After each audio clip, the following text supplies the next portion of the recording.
I'm wetting the paper with a soft-haired brush. Really loading my brush with plenty of water. Do this for a little while. The reason why is because the water will soak into the membranes of the paper, stopping it from drying out too quickly. This is useful if you're going to be painting wet in wet in a large area. So as you can see here, I'm just going back and forth, allowing that water to soak into the paper. So I'm going to paint a really simple sky, starting off with a big puddle of cerulean. Large area, large puddle, large brush. I'm also mixing a puddle of cobalt blue. You can use ultramarine as an alternative. Again, mix more than you think you will need. So hopefully you won't run out halfway through your painting. So I'm just really making sure I've got plenty of paint and it's slightly creamier as well. I'm also going to mix up a puddle of buff titanium. If you don't have this, don't worry. You can just stick with raw sienna. If you don't have raw sienna, you can use yellow ochre. And I'm starting off with the lightest colour first. And I am sort of dripping it onto the paper. It's almost like a pouring technique. So I haven't actually touched the paper with the brush when I have paint on it. And I'm just tilting onto the wet surface. So I'm painting wet into wet. Rinsing my brush. It's a large mop brush. I'm going to load it with cerulean now. Really load that brush and swipe just once into the painting. And then if you can, drip in the paint. It stops you sort of touching that buff titanium. It allows the paint just to mix on the paper without muddying. So another drip there to the left, squeezing those brush hairs. Make sure you load your brush and tilt. It creates the most natural looking skies. Just be patient with it. Mop up any drips at the edge of the paper there and just keep tilting. Loading my brush with cobalt blue now at the top of the painting, wet into wet. It'll be sort of stronger tonal values at the top. That's why it's a stronger colour. And I'm just tilting here, wet into wet. For step 2, I'm going to paint the distant land and trees, damp into damp. I'm mixing up Quinacridone gold and cobalt blue, about 50-50. I've decided to use a plastic card to dip into the paint to apply it to the damp surface, very carefully there. And it gets sort of more random results. Sometimes when you use a brush, we tend to sort of paint in a very stylized way. Here you get more natural looking results. So I'm allowing the paint just to bleed by itself. So I'm dipping my plastic card into some yellow ochre there. You can use raw sienna and the Quinacridone gold and cobalt blue, and just applying that along the horizon into the sky area, allowing the paint to sort of bleed. In some areas it's still quite wet, so it's bleeding a little bit faster, so it's almost wet into wet or damp into wet. Don't worry, if it bleeds too fast, stop. Wait for the sky to dry off a little bit more so it's got a sheen rather than a shine. If it's very shiny, it means it's very wet. So I'm just varying the sort of cobalt blue and Quinacridone gold here, just applying that paint damp into damp using the plastic card. So you can see I'm getting a variety of sort of warm colours here and using a little bit of Paynes grey now into the Quinacridone gold and the other colours that I have used, and it is slightly creamier. I'm using pans, but they're Daniel Smith hand poured pans, so they're very semi-moist. If you don't have them, don't worry. If you do have pans, spritz them about 30 minutes before you use them and it moistens them up, or you can use tubes and squeeze them into your pans or palette. And then you can apply the paint damp into damp. And I'm applying sort of thicker paint now to sort of create darker tonal values, and just using that sort of cut up plastic card there to apply the paint. No brush needed.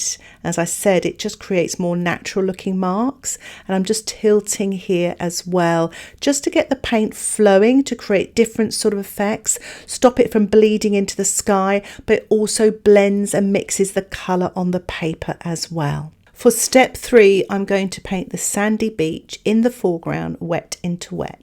I'm mixing up a puddle of raw sienna and I'm dripping it in the bottom right hand corner to start with, wet into wet. And I am tilting the paint to allow it to flow.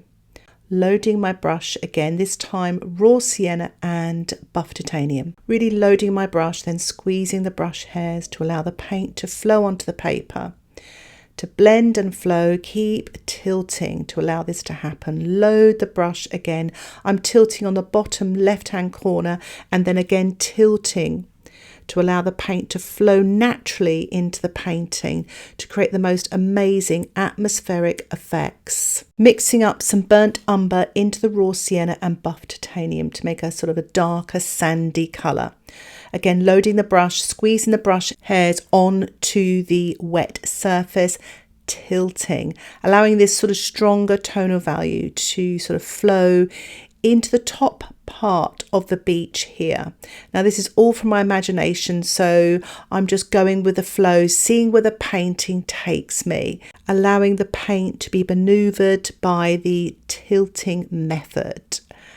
And you can see how beautifully the colours mix and create lovely soft effects. So tilt your painting literally 90 degrees to get it moving. If it's not moving, you could spritz it with a spritzer bottle as well. Loading my brush with more of the burnt umber, buff titanium and raw sienna, just painting at the edge there, damp into wet. Loading my brush again with that burnt umber mix, dripping that colour onto the wet surface on the left hand side and tilting to the right, allowing it to flow. Look at that, it's just beautiful because it's almost untouched by brushes on the paper.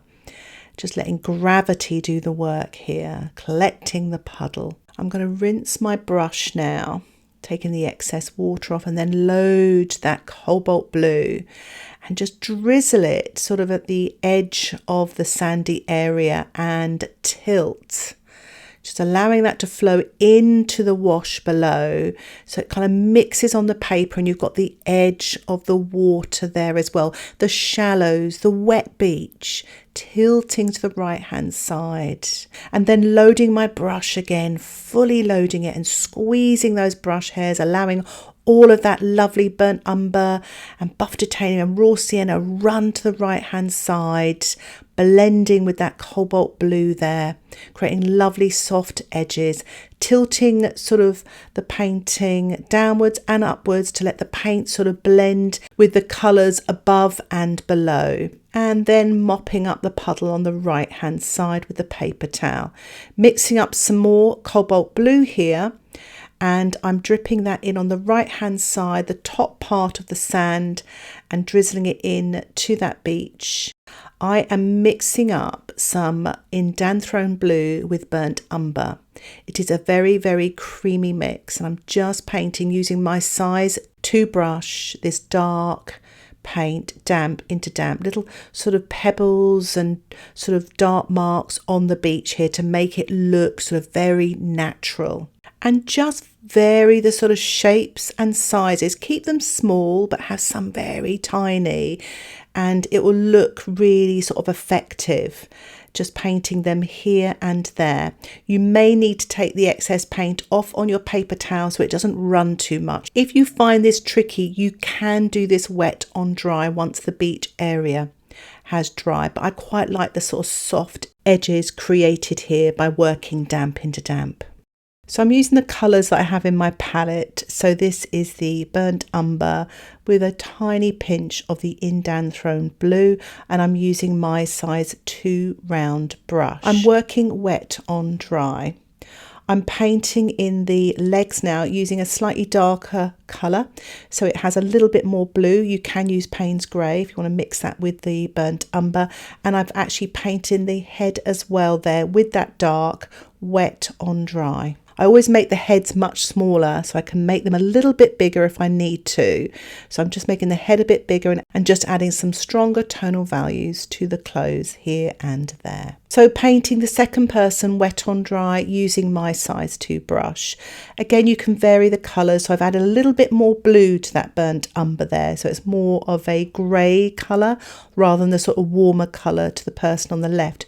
So I've painted them one sort of grey, blue-grey colour there. And I am painting the dog with the same colour here, wet on dry, keeping it really, really simple. If your dog doesn't look quite like a dog, don't worry, just keep it small. So from a distance, when you stand back, it will give the impression of a dog. So here, that's what I'm doing. It's tiny. I've actually given a close-up here for the painting, but when you stand back, it will just sort of tell you that it's a dog. But when you go close, it may look a little bit different. I'm just adding some cast shadows to the figures here, wet on dry, and a little bit of reflections for the dog and the people here, wet on dry, using horizontal marks. I'm going to allow my painting to dry once more. For step 5, I'm going to paint the water. So I am wetting the area here using a large mop brush, being careful not to paint the people. And I am going to do the same thing here as I did for the sky. Squeeze the brush, little blobs both left and right. And I'm going to allow that paint to flow past the people. They shouldn't touch the people because I haven't wet the people, so they should sort of miss them. And I'm just teasing the paint with my brush as well, tilting to the left now, allowing that paint to flow naturally. And you can see it's leaving little light areas as well, which is quite nice. So as you can see here, I'm using the paper towel and just lifting off these horizontal marks here. I'm just adding a few darks and details to the people, using my size 2 brush with a mixture of the Indanthrone blue and burnt umber, just to bring them to life. And I'm removing the washi tape, which reveals a lovely white border, and it does give you time to assess to see if you need to do any more to your painting. But I think I'll leave mine there for now. I really hope you enjoyed this tutorial and found it helpful. If you would like to support the content that I create here on YouTube, why not think about joining my Patreon membership? You will get access to the downloadable PDF document that has step-by-step instructions and step-by-step progress photographs. You'll also get access to my weekly exclusive tutorials. Details about the membership can be found in the description below. Just click Patreon. Thank you so much for watching this tutorial. Happy painting. Bye for now.